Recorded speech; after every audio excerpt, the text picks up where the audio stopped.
Alexander, thank you very much for joining me today. It's a pleasure to be here. And if I may start by asking you, your keynote speech uses behavioral psychology to explain AI model behavior. What inspired you to study human-like psychological traits in AI?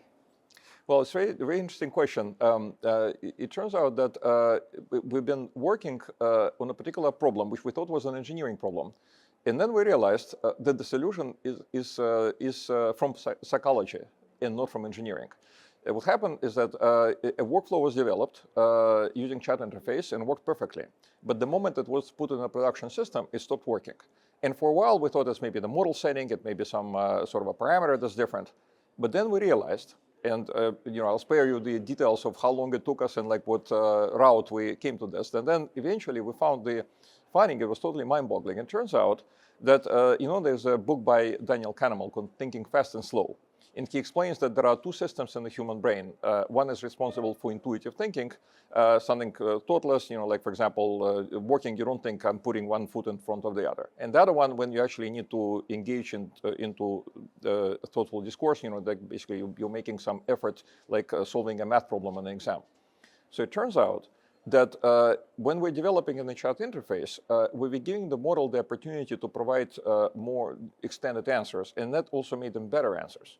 But when the engineers put AI into production system, there is a very standard way to do it, which is called the structured output. You're just limiting it to the data that you're interested in.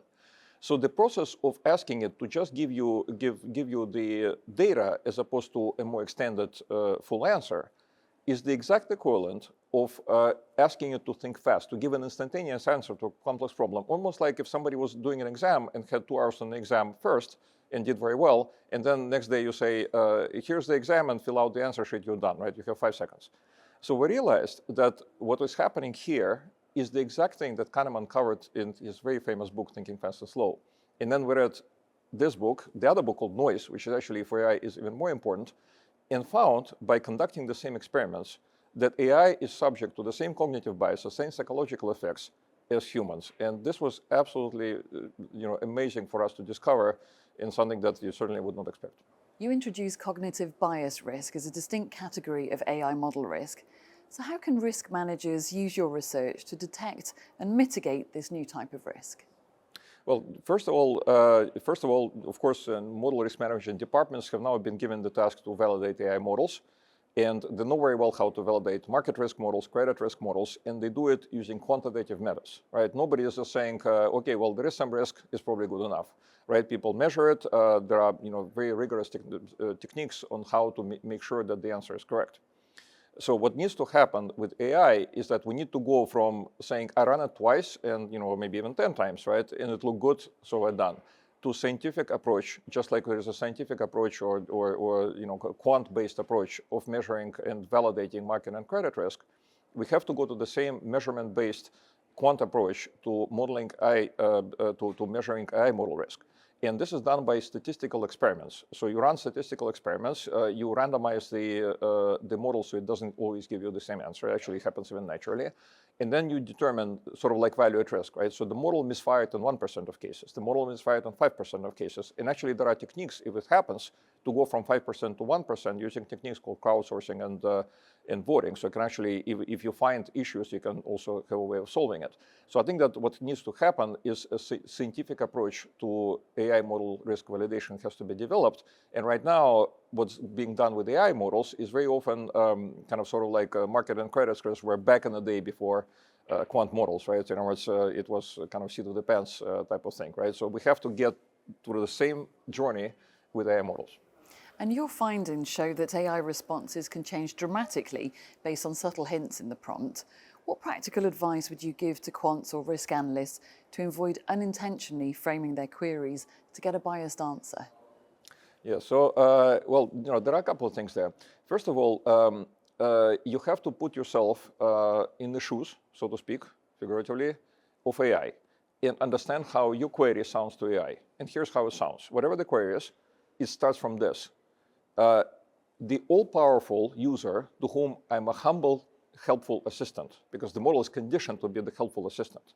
So the all-powerful, all-knowing user to whom I'm a humble assistant is asking me this. What can I answer? how can I please the user? If the model does not give the conditioning to please the user, it will simply refuse to answer the query. Actually, it happened, funny enough, with OpenAI. There was 1 week when they released a model that they thought was reducing hallucinations, and it was. But also it became lazy, right? I actually experienced that. I asked it for a coding sample. It says, well, here's documentation, you figure it out, right? So the model is conditioned to always answer your queries. And also it makes it also very sensitive to what you might wish. And you have to be conscious of that, right? So if you think like, here's how my query sounds, you will realize how to guard against that, right? And one way to guard against that is a rule book approach, where instead of asking in one query everything you want to know, which has the danger of providing some information that will kind of let the model know what you want, and it will give it to you, right? So you do it separately. For example, you're saying, is this document grandfathered? You don't ask that because it knows grandfathered good, compliant, right? Because it's grandfathered, you probably want that, right? So it may say it's grandfathered. I actually had absolutely phenomenal reply from the model that I couldn't believe it, and my colleagues couldn't believe it. I had to take a screenshot to prove it, right? And it said this: the document was issued in 2021, which is before 2019, and that's why it's grandfathered. The model wanted so much to tell me it's compliant that it did this thing, and this was not, in the very early stage. It was not recently, but it was about a year ago. So what you need to do is to say, what year is it issued? One answer, right? And then either through code you say, well, if it's issued in this year, it's grandfathered, right? In other words, split your query into tiny, tiny, tiny, tiny prompts, right? Such that each prompt does not give away any hints of what you want. The other thing is that very often people ask AI to do something that a human cannot do. For example, say extract this table from the document. And of course, the models are getting better and better at this. But still, for a model to extract a large table from a document, especially with repeated numbers, because the model has something called repetition penalty to prevent it from kind of repeating the same words again, it will very often omit a line.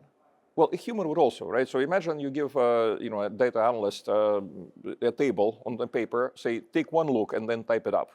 Right? A human can also mistype. In fact, AI is better than humans at that, but still not perfect. So another advice I would give, before you ask AI to do something, try it on a human, right? Try to do it yourself, try ask someone to do it. So if the human cannot do it, right, then AI would not be able to do it. But you have to make the parallel between what it is like for AI. For example, asking AI to transcribe a complex table is very similar to asking a human, not just look at it, type, look, type, right? It's like, look, take one look, and then type from memory. So you need to realize this key difference, which is that AI is not able to remember or reason without saying it out loud. So when you're preventing it, it's the same as asking it to think fast.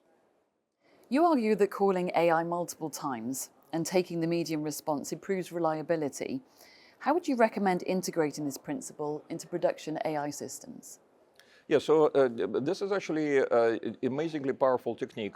And I would say, based on the data that we're getting, running AI once is about the same as running, let's say, a pricing model with one Monte Carlo path and hoping it just happens to be close to the price, which may or may not be, most likely is not. So what we found in our research is that you should never, ever run AI once, because there is randomness in the answer. Just like with Monte Carlo, the path may go up, the path may go down, right? Eventually, if you properly sample it, you get the correct answer.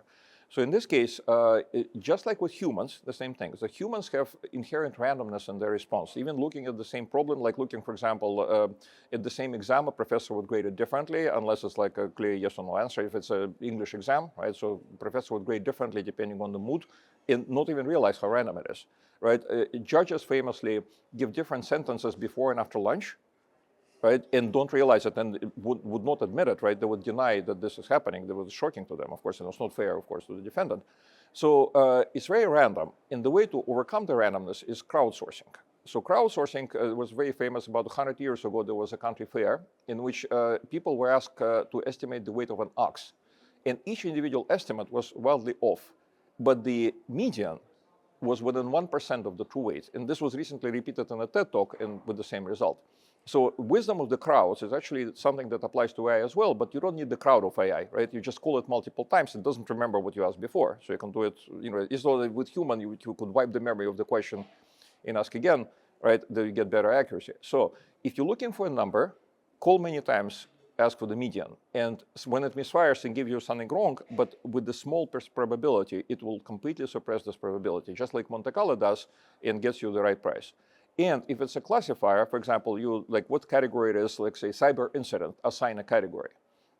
You call it multiple times, you choose the most frequently picked answer, just like voting, right? So the candidate who gets the most votes, right, same thing as the answer who gets most votes. And in fact, when there are many categories and no clear winner, you can also use ranked choice voting, where say list in the order of most likely category. And that, our research shows, has tremendous improvement in accuracy and actually much more than you get by upgrading to the new model or running a powerful, more expensive model.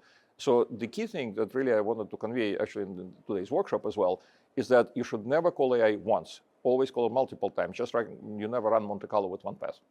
You use terms like AI decided and AI thought throughout your keynote speech.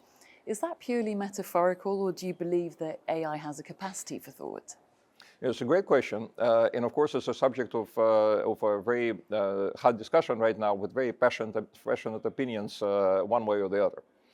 I'll give you two answers. So one is that, does it matter for our research? And I say it does not.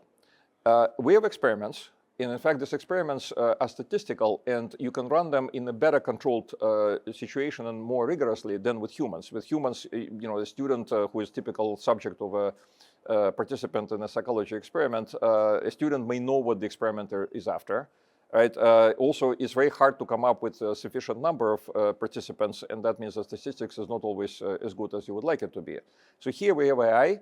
It doesn't remember the previous call. We can call it as many times as we want. We can randomize it. We can call it a million times. Try to find a psychological experiment with 1 million participants. It's just impossible. So we know from these experiments that AI behaves the same way as humans behave with respect to these cognitive biases. And cognitive biases are deviations from rational thought based on various unrelated stimuli that really should not affect it. Now, their behavior can also be corrected for AI the same way as you correct it for humans. In other words, if you counteract the biases the same way as work for humans, for example, by saying think then answer, right? Same thing works. In fact, that's what thinking models do, right? So which are the latest generation of models. So for the purpose of research, I advocate for the use of vocabulary of behavioral psychology, simply because there is 100 years of science that developed a very precise way to think about behaviors. And it would be foolish to abandon it because, well, AI is different, right? And then we have to invent complete new vocabulary. So I don't say, well, tokens did that and Waze did that, right? And AI misfired because of the cognitive bias. I say it had the cognitive bias, right? It thought this, it assumed that. It's the right vocabulary. Now, the question is like, separately from this, right? What do I really think? I am of the opinion, I'm in the camp of people who think that there are definitely parallels between how current transformer architecture for AI works in human cognition. Not clearly not a complete equivalence, but definitely there are some things that there are some things that transformer-based LLMs do that are very similar to what humans do, and that tells me that there are, I think, similarities. Like, for example, there's something called the priming effect, which is that if you heard something, one concept related to another concept, that the second one comes to mind. The famous example is if you are exposed to the color yellow or the word yellow, and sometime later you ask, name the first fruit that comes to mind, you will say banana more often. Because these two sets of neurons in the brain are connected. When one is fired recently, the other one is more likely to fire. LLMs have the same effect. And that's because if the weights that encoded, or the space of the model weight encoded the yellow and encoded banana, they're related, they often fire together. So again, engaging one makes tokens that come from the other more likely to surface and have higher probability. So I think that's one example. Another one is attention. There is something called the famous Moses illusion, which is when you have something that sounds very familiar, but there is one little detail different. You may not notice the detail because it's very expensive to do brain processing. So humans evolved to kind of skip the complex processing if it looks like the situation is familiar. So AI is working exactly like that. And that's an example of a kind of a transformer misfiring. So for AI, it's clear the transformer is supposed to focus the attention mechanism on the most important thing. And in this case, misfires. It doesn't notice what the most important thing is. For humans, that's how this illusion first was discovered, right? Not for AI, but for humans. Same thing happens. And I think due to the same mechanism, the failure to focus on the right point in a sentence that has the most importance. So I think there are parallels between what goes on in here in AI. But if you're in the opposite camp, if you think this is totally different, it doesn't matter, because there are rigorous statistical experiments that show these biases exist, and also as rigorous statistical experiments, equally rigorous experiments that show that how we can suppress them. And the findings is that humans behave the same as AI and vice versa. And that is great, because with humans, we've been studying psychology for 100 years or more, right? In fact, since ancient times, in fact, the modern psychology is now, right? But the psychology is a very ancient discipline, and now we can use all of this knowledge to study AI. Fascinating stuff. Alexander, thank you so much for your time. Okay, thank you very much.